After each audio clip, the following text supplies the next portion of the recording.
Hello दोस्तों। आज की इस वीडियो लेक्चर में हम लोग भूगोल का एक टॉपिक यहाँ पे हम लोग डिस्कस करने वाले हैं और टॉपिक का नाम है हमारा समुद्र स्तर में परिवर्तन। ये हमारा टॉपिक है। देखो, इसको एक हम लोग प्रश्न की सहायता से इसको हम लोग डिस्कस करेंगे। यहाँ पे प्रश्न है कि उदाहरणों सहित आपको बताना है कि समुद्र स्तर में परिवर्तन लाने वाले कारक कौन कौन से हैं। देखो, समुद्र स्तर में परिवर्तन ये भूगोल का एक टॉपिक है। ये हमारे यूपीएससी सिलेबस का भी पार्ट है, समुद्री जो विज्ञान है उसका पार्ट है। एनसीईआरटी में आप देखोगे तो कक्षा 11 की जो भूगोल है चैप्टर 12 में ये टॉपिक है समुद्र स्तर में परिवर्तन। तो इसको हम लोग उदाहरण के सहित हम डिस्कस करेंगे कि कौन कौन से कारक ऐसे हैं जो समुद्र के स्तर में परिवर्तन करते हैं। इससे पहले आप बताइए समुद्र स्तर में परिवर्तन होते क्या है। देखो, समुद्र के स्तर में परिवर्तन का क्या मतलब है। मान लो ये हमारा कोस्टल एरिया है, ये लैंड है और यहाँ पे हमारा समुद्र है। तो समुद्र के जो अभी स्तर है या लेवल है हमारा ए पे है। यदि समुद्र का पानी बढ़कर हमारी बी पे आ जाती है इस पॉइंट पे, तो हम बोलेंगे समुद्र के स्तर में हमारी बढ़ोतरी हुई है। यदि ये गिर के हमारा मान लो सी पे आ जाता है तो हम बोलेंगे समुद्र के स्तर में हमारी गिरावट आई है।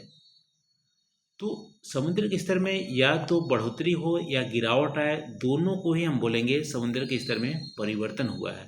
ठीक है, समुद्र के स्तर में गिरावट या बढ़ोतरी लैंड के संदर्भ में जो हमारा स्थल है इसके संदर्भ में हम इसको मापेंगे, तो दोनों ही केस में बोलेंगे समुद्र के स्तर में परिवर्तन हुआ है। और ये परिवर्तन बहुत सारे कारकों की वजह से होता है। इसके लिए बहुत सारा कारण होता है, एक कारण नहीं होता है। और समुद्र के स्तर जो परिवर्तन होता है वो अल्पकालीन भी हो सकते हैं, कुछ समय के लिए, या दीर्घकालीन भी हो सकते हैं। अभी की बात करें आधुनिक युग में जो हमारे समुद्र के स्तर में परिवर्तन, जनरली हमारी समुद्र के स्तर में बढ़ोतरी हो रही है अभी के समय में, और उसके लिए जो मेन कारण है वो है जलवायु परिवर्तन। जलवायु परिवर्तन के कारण हमारे समुद्र के स्तर में हमारे परिवर्तन हो रहा है या बढ़ोतरी हो रहा है। अन्य कारण भी है, इन सारे कारणों को हम लोग अभी डिस्कस करेंगे। तो पहला हमारा कारक क्या है समुद्र स्तर परिवर्तन के लिए? जलवायु परिवर्तन, क्लाइमेट चेंज। देखो, वैश्विक ताप वृद्धि के कारण हिमनदों और ध्रुवीय बर्फ के हमारा पिघलन हो रहा है। जब ग्लोबल वार्मिंग हो रही है, क्लाइमेट चेंज हो रहा है, तो जो ध्रुवीय प्रदेश में हमारे हिमनद हैं, ग्लेशियर हैं, वो पिघल रहे हैं और पिघलने के बाद जो वाटर, जो पानी आ रहा है वो समुद्र में आ जा रहा है। तो समुद्र के स्तर में हमारा जो स्तर है वो हमारे बढ़ोतरी हो रही है। उदाहरण के लिए ग्रीनलैंड, अंटार्कटिका की बर्फ बहुत ज़्यादा तेज़ी से पिघल रहे हैं, जिससे कि समुद्र के स्तर में बढ़ोतरी हमारा हो रहा है। तो पहला कारक क्या है? जलवायु परिवर्तन। दूसरा कारक है thermal expansion, thermal expansion of sea water. देखो, जब पानी गर्म होती है ना, जब पानी गर्म होती है तो क्या होती है? फैलती है। मान लो ये पानी है, पानी को आप गर्म करोगे ना तो ये बढ़ेगी, इसकी वॉल्यूम जो है वो हमारा बढ़ता है। तो जब ग्लोबल वार्मिंग हो रही है, वो एटमॉस्फेयर में जो हमारे टेम्परेचर बढ़ रहे हैं, तो उसकी वजह से समुद्र के जल भी गर्म होते हैं और इसके अकॉर्डिंग गर्म होने के चलते समुद्र का जो स्तर है वो हमारा बढ़ रहा है। देखो, आईपीसीसी के अनुसार बात करेंगे तो वर्तमान में जो समुद्र स्तर की वृद्धि है उसका लगभग आधा हिस्सा थर्मल एक्सपेंशन के कारण हो रहा है। यानी कि हमारे वायुमंडल में जो तापमान बढ़ रहे हैं उसके चलते समुद्र के जल के तापमान भी बढ़ रहे हैं और तापमान बढ़ने से जो समुद्र के जो जल है वो फैल जा रहा है, उसकी वजह से हमारा समुद्र के स्तर में बढ़ोतरी हो रही है। तीसरा कारक हमारा है टेक्टोनिक गतिविधियाँ, टेक्टोनिक एक्टिविटीज़। टेक्टोनिक गतिविधियाँ का क्या मतलब है कि बहुत सारे जो हमारे अर्थ के जो क्रस्ट हैं या ऊपर भूपरपट्टी है वो बहुत सारा टेक्टोनिक प्लेट से बना हुआ है और ये प्लेट मूव कर रहे हैं। कभी प्लेट नीचे धंसते हैं तो कभी हमारा ऊपर उठता है। तो नीचे धंसने या ऊपर उठने से भी हमारा समुद्र के स्तर में हमारा परिवर्तन होता है।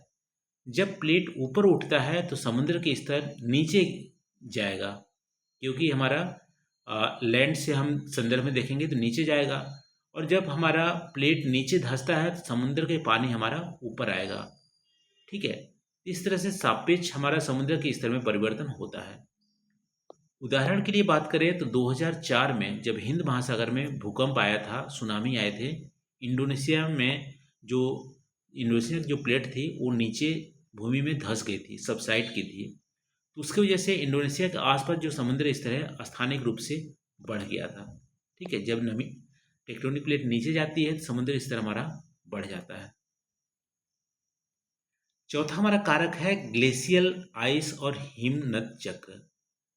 देखो, ये नेचुरली ऐसा होता है, कभी हमारा हिमयुग आता है। जैसे 20,000 साल पहले की बात करेंगे तो हमारे हिमयुग था 20,000, और अभी तक हमारा ये हिमयुग खत्म हो गया है। अभी ग्लोबल वार्मिंग का युग चल रहा है। जब हिमयुग थे तो बहुत ज़्यादा बड़े बड़े हमारे आइस बन रहा था, हिम नदी बन रहे थे, ग्लेशियर बन रहे थे। उसकी वजह से पानी जो समुद्र में कम हो गया था और समुद्र का स्तर हमारा नीचे गिर गया था। हिमयुग की बात कर रहे हैं, 20,000 साल पहले की बात कर रहे हैं।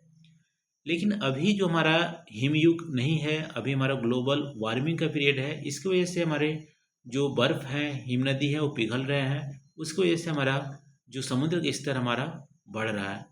तो ऐसा अनुमान लगाया जाता है कि हिमयुग के बाद समुद्र के स्तर में लगभग में 120 मीटर की बढ़ोतरी हुई है। यानी कि 20,000 साल पहले या 1 लाख साल पहले आप देखोगे तो 120 मीटर नीचे हमारा समुद्र स्तर था, अभी हमारा बढ़कर 120 मीटर ऊपर हो गया है। पांचवा हमारा फैक्टर है मानव जनित गतिविधियां, यानी कि एंथ्रोपोजेनिक कॉजेज।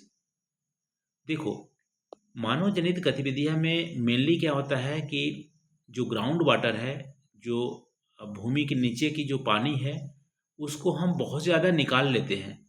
बहुत ज़्यादा भूमि के नीचे की पानी को हम निकालते हैं तो क्या कहता है, भूमि नीचे धंस जाता है। ठीक है, मान लो ये लैंड है, लैंड के नीचे पानी है, पानी को आप निकालोगे तो ज़मीन क्या होगी, नीचे धंसेगी। जब नीचे ज़मीन धंसेगी तो जो समुद्र की स्तर है वो ऊपर हमारा आएगा। उदाहरण के तौर पर जकार्ता जो इंडोनेशिया का एक आइलैंड है, वहाँ पे देखोगे भूजल निकासी बहुत ज़्यादा हो रही है।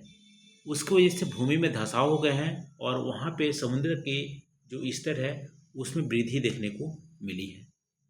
इसके अलावा साउथ अफ्रीका के भी जो सदर्न पार्ट है, दक्षिण पार्ट है, वहाँ पे भी जो भूजल निकासी बहुत ज़्यादा की जा रही है। उसकी वजह से समुद्र का जो लैंड है वो नीचे धंस रहा है और समुद्र के स्तर में बढ़ोतरी देखने को मिल रही है। इसके अलावा बोलो स्थानीय कारक भी बहुत सारे हैं, लोकल फैक्टर्स भी हैं। जैसे डेल्टा क्षेत्रों में गाद जमा होना या हटना। जब गाद जमा होता है तो लैंड हमारा वहाँ पे ऊंचा दिखेगा और समुद्र के जो स्तर है नीचे आएगा। जब ये गाद जो है, सेडिमेंट है, वो हट जाएंगे तो समुद्र का जो पानी है वो ऊपर दिखेगा। ठीक है, जैसे बंगाल का सुंदरबन क्षेत्र में जो हमारा सागर द्वीप है, वहाँ पे समुद्र के स्तर में वृद्धि देखने को मिल रही है क्योंकि भूमि का क्षरण हो रहा है। जो पहले गाद थी, जो सेडिमेंट्स थे, वो अब नहीं है। उसकी वजह से समुद्री स्तर हमारा ऊपर बढ़ रहा है। तो ये भी हमारा एक फैक्टर है डेल्टाई रीजन में। अब निष्कर्ष में आप बोल सकते हो कंक्लूजन में कि समुद्र स्तर में जो परिवर्तन है वो उसके जो कारक हैं प्राकृतिक और मानव जनित दोनों ही कारक हैं। इसी के परिणाम से समुद्र स्तर में परिवर्तन होते हैं और इसके प्रभाव के कारण हमारा तटीय जो क्षरण हो रहा है, अपरदन हो रहा है, और जो छोटे छोटे जो द्वीप हैं समुद्र में वो डूब सकते हैं। जैव विविधता जो है इस द्वीप में उसका खतरा है। और वहाँ के जो लोग हैं, ठीक है, वहाँ के लोग विस्थापन करेंगे तो पर्यावरणीय जो विस्थापन है वो भी हमारे गंभीर समस्या ये हमारे पैदा करती है। जब हमारा सी लेवल चेंजेस या हमारा सी लेवल राइज होता है तो अभी हम वो इसके कारणों को सही से समझना है कि क्यों हमारे सी लेवल चेंजेस हो रहे हैं, और उसके लिए प्रभावी नीति हमारा निर्माण अत्यंत आवश्यक है इन समस्याओं को समाधान करने के लिए। तो ऐसे इसको आप कंक्लूड या निष्कर्ष निकाल सकते हैं।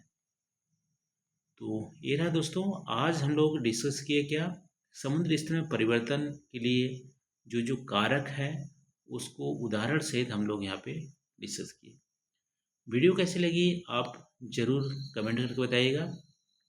Thank you. फिर अगले हम लोग वीडियो में कुछ नया भूगोल का एक टॉपिक हम लोग डिस्कस करेंगे। Thank you.